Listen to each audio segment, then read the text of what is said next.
عمر بن خطاب رضی اللہ تعالیٰ عنہ بہت ہی کروشل ٹائم پر مسلمانوں کے دوسرے خلیفہ بنے، کیونکہ ایٹ دا سیم ٹائم مسلمان اس وقت دنیا کے سب سے بڑے سپر پاورز رومن اور پرشین امپائر سے لڑ رہے تھے۔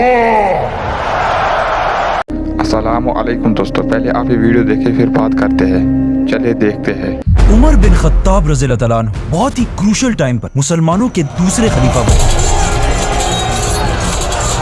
کیونکہ ایٹ دا سیم ٹائم مسلمان اس وقت دنیا کے سب سے بڑے سپر پاورز رومن اور پرشین امپائر سے لڑ رہے تھے۔ ان تینوں امپائرز میں فرق یہ تھا کہ رومن امپائر پچھلے 1000 سال سے دنیا کی سب سے بڑی سپر پاور تھی، اور پرشین امپائر بھی پچھلے 800 سال سے دنیا کی دوسری بڑی سپر پاور تھی۔ اور ان دونوں سے ایک ہی ٹائم پر لڑ کون رہا تھا؟ مدینہ کی ریاست، جو اس سب سے صرف کچھ ہی سالوں پہلے بنی تھی۔ لیکن ان سب چیزوں سے ڈرنے کے بجائے حضرت عمر اور باقی صحابہ نے پہلے خلیفہ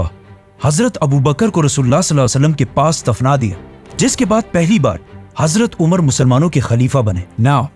جب محمد صلی اللہ علیہ وسلم زندہ تھے تو لوگ انہیں رسول اللہ کے ٹائٹل سے پکارتے تھے، لیکن ان کی وفات کے بعد لوگ کنفیوز ہو گئے کہ اب ابو بکر رضی اللہ تعالیٰ عنہ کے لیے کون سا ٹائٹل یوز کیا جائے۔ تو حضرت ابو بکر رضی اللہ تعالیٰ عنہ نے اپنے لیے بادشاہ، سیزر اور کسرا جیسے ٹائٹلز چھوڑ کر خلیفہ کا نام چوز کیا،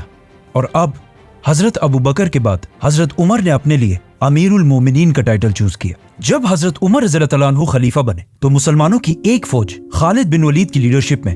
رومن امپائر میں لڑ رہی تھی، اور ایک دوسری چھوٹی فوج پرشین امپائر میں تھی۔ لیکن حضرت عمر کو رومن امپائر کی فوج سے زیادہ پرشین امپائر کی فوج کی فکر تھی، کیونکہ وہاں خالد بن ولید جیسا جنرل موجود نہیں تھا۔ خلیفہ بننے کے بعد جب انہوں نے دیکھا کہ پورے عرب سے لوگ ان کے ہاتھ پر بیعت کرنے کے لیے مدینہ آ رہے ہیں، تو انہوں نے اس ٹائم کو یوز کر کے پرشین امپائر میں مسلمانوں کی مدد کے لیے ایک نئی فوج جمع کرنا شروع کر دی۔ لیکن یہاں ایک بہت بڑا مسئلہ ہوا کہ حضرت عمر مسجد نبوی میں بار بار مسلمانوں کو جہاد کی طرف بلاتے رہے، لیکن پہلی بار انہوں نے دیکھا کہ پرشین امپائر سے لڑنے کے لیے مسلمانوں میں کوئی بھی تیار نہیں تھا۔ اور یہ اس لیے نہیں تھا کہ مسلمان لڑ لڑ کر تھک چکے تھے، بلکہ اس لیے کیونکہ انہیں پتا تھا کہ خالد بن ولید پرشین امپائر میں نہیں بلکہ رومن امپائر میں، اور ان کے بغیر کوئی بھی جنگ جیتنا امپاسبل ہے۔ یہ دیکھ کر حضرت عمر سمجھ گئے کہ اب جو یہ نئے مسلمان ہیں ان کا یقین اور ٹرسٹ اللہ کی بجائے خالد بن ولید کے ساتھ زیادہ اٹیچڈ ہے، جو مسلمانوں کی اس امپائر کے لیے بہت بڑا مسئلہ تھا۔ 3 دنوں کے بعد حضرت عمر نے ایک دن بہت سخت غصے کے ساتھ سپیچ کی، تو ان میں سے ایک مسلمان ابو عبید، جو صحابی بھی نہیں تھے، کھڑے ہوئے اور کہا میں جہاد کے لیے تیار ہوں، جس کے بعد آہستہ آہستہ اور بھی لوگ آگے آنے لگے۔ تو حضرت عمر رضی اللہ تعالیٰ عنہ نے 1000 کی فوج بنائی اور اس کا لیڈر ابو عبید کو بنا کر پرشین امپائر کی طرف روانہ کیا۔ لیکن یہ ایک بہت بڑا رسک تھا، کیونکہ اگر یہ فوج پرشین امپائر سے ہار جاتی تو اس کے بعد خالد بن ولید کے بغیر مسلمان کبھی جنگ نہیں لڑتے، اور ایسا ہی ہوا۔ یہ فوج پرشین امپائر میں بہت ہی بری طرح ہار گئی۔ بٹ ویٹ، یہ فوج ابھی راستے میں ابھی تک پہنچی نہیں ہے۔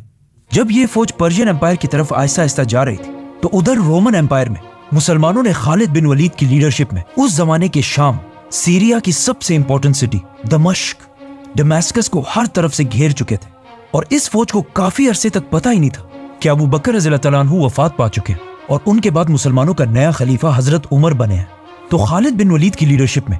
یہ فوج کئی دن تک کوشش کرتی رہی کہ کسی طرح اس قلعے کے اندر گھس سکے، لیکن دمشق کوئی عام سٹی نہیں تھی۔ اسے اس زمانے میں پیراڈائز آف سیریا کہا جاتا تھا، مطلب سیریا کی جنت، اور اب تک عرب اپنا سب سے بڑا امپورٹ اسی سٹی سے کیا کرتا تھا۔ مطلب دمشق اس علاقے میں سب سے پاورفل سٹی تھی، اور اس زمانے میں یہ عربوں کے لیے ایسی سٹی تھی جس طرح آج لوگوں کے لیے نیو یارک ہو۔ تو مسلمانوں نے اس وقت کی سب سے پاورفل سٹی دمشق کو ہر طرف سے گھیر لیا تھا، اور خالد بن ولید نے اس سٹی کے ہر مین گیٹ پر اپنے سب سے بیسٹ جنرلز کو کھڑا کیا تھا، جن میں سے ایک جنرل کا نام ابو عبیدہ ابن جراح تھا۔ آخر بہت کوشش کرنے کے بعد بھی دمشق فتح نہیں ہو سکا، لیکن پھر ایک دن اچانک دمشق سے ایک آدمی خالد بن ولید کے پاس آیا اور اسے بتایا کہ کچھ ہی دن پہلے دمشق کے لیڈر کے گھر بیٹا پیدا ہوا ہے، جسے سیلیبریٹ کرنے کے لیے انہوں نے ایک بہت بڑی پارٹی رکھی، جس میں رومن امپائر کی فوج کو بھی بلایا، اور اس پارٹی میں یہ سب اتنی شراب پیئیں گے کہ کوئی بھی اپنے ہوش و حواس میں نہیں رہے گا۔ تو خالد بن ولید نے